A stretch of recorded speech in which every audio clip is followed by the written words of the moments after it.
The Nar woods are fleshy mutated trees that twist themselves around ancient structures and force warbands into their bamboo and bone constructs.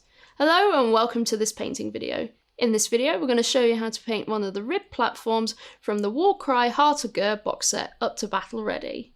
Now before we begin we need to give our scenery here an undercoat, and as you can see I have used Xandri dust. So we'll be starting off with a few base coats. I'll be using Mournfang brown for the dirt, and then Gorthor brown and Baneblade brown for the tree. So let's get on with that dirt. So I'm going to just dip into the pot. I'm going to just thin it down slightly because we need a small amount of it on our base brush here, and then we can start applying it to our scenery. So the dirt is just all the way around here, so I'm just going to avoid any of the bamboo or bone, but don't worry, if we do, we can always tidy it up later.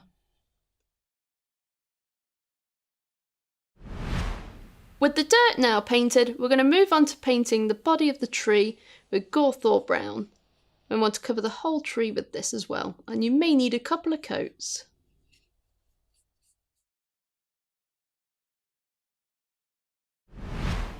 Now that's dry, we can move on to the Baneblade brown, and what we're going to do with this is we're going to apply it to the ends of the branches on these weird finger looking things, and what we're going to do is we're going to slowly drag up the paintbrush with the remainder of the paint. And what this does is it allows it to blend softly with the rest of the branch, giving you a nice easy blend. With our first base coats dry, we can move on to our last base coats. We'll be starting off with Mechanicus Standard Grey for our grey details, Wraithbone for our bone details, and using Xandri dust just to tidy up for the bamboo. So let's start with that Mechanicus Standard Grey. So like before, we're going to just dip into the pot. I'm going to thin it down slightly. I'm going to use this small brush just to get into any small nooks and crannies, so let's get started. So we've got loads of little stones all around the base, so we're just going to fill all those in. And you can also use this colour for any of the straps around the bamboo structure.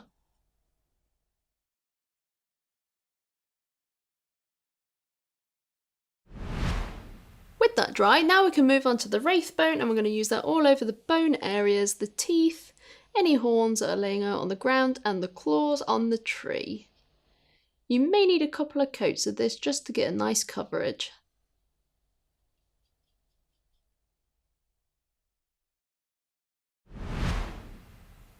With the Wraithbone now dry, we can use Xandri dust, and we're going to use this just to touch up any areas that have other colours on the bamboo.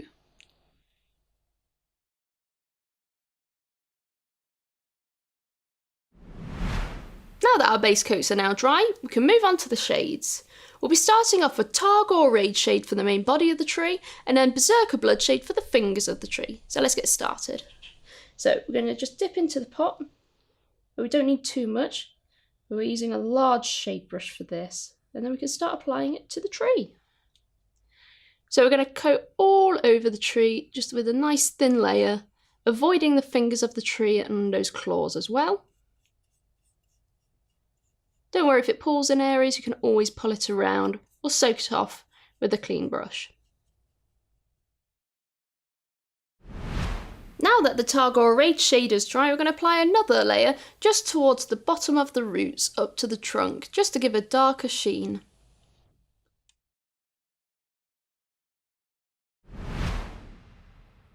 Now that second layer is now dry, we can move on to the Berserker Blood shade, and we're going to apply this over the fingertips of the tree. We're going to slowly drag it up as well into those recesses towards the branches.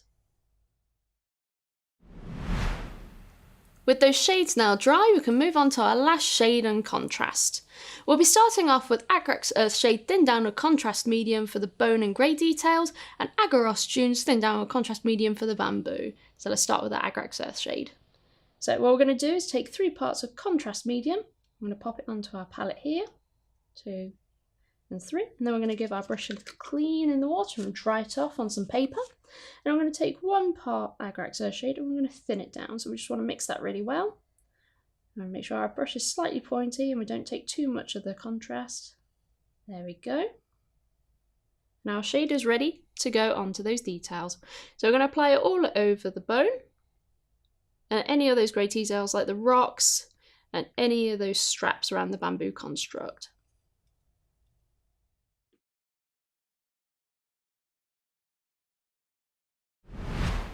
And now that's dry, we can move on to Agorist dunes, and we're going to thin that down with 1 part contrast medium, just to thin it down slightly, just for the bamboo. You may find that you want another coat just to go into those recesses of the bamboo.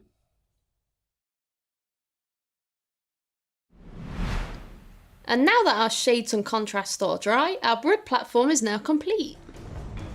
And there you have it. Our Warcry Heartager scenery is now battle ready to destroy and consume any unfortunate fighters who wander too close. By following these methods and techniques in this guide, you can easily apply this to any terrain in your collection. Well, I hope you enjoyed this video, and we hope you enjoy painting your own Warcry Heartager box set, and we'll see you in the next one. Bye bye!